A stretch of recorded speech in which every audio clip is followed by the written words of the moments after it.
குழு பிரதிநிதித்துவ தொகுதிகளில் வாக்களிப்பதும் தனி உறுப்பினர் தொகுதியில் வாக்களிப்பது போன்றது. சில தனி தொகுதிகளை உள்ளடக்கியது குழு பிரதிநிதித்துவ தொகுதி. எடுத்துக்காட்டாக ஆங்மோக்கியோ, கபுன் பாரு, தெக்கி, யோச்சுகாங் தொகுதிகள் இப்போது புதிய குழு பிரதிநிதித்துவ தொகுதியில் இடம்பெறுகின்றன.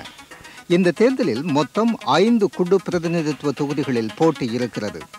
அவையாவன பெதோக், செங்சான், யூனோஸ், மெரின் பரேட் மற்றும் டெம்பனேஸ்.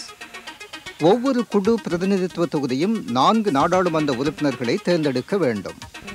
நீங்கள் ஒரு குழு பிரதிநிதித்துவ தொகுதியில் வாக்களிப்பின் உங்கள் வாக்குச்சீட்டில் போட்டியிடும் கட்சியை பிரதிநிதிக்கும் 4 வேட்பாளர்களின் பெயர்கள், கட்சி சின்னங்கள், உங்கள் தேர்வை செய்ய பெருக்கல் குறியிடும் இடம் ஆகியவை இருக்கும்.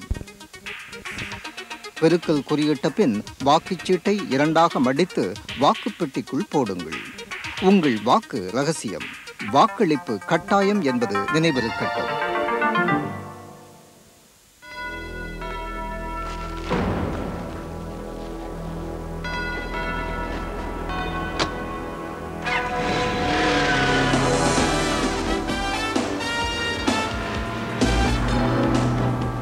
Early last century, a parcel was rushed to London from the other side of the world.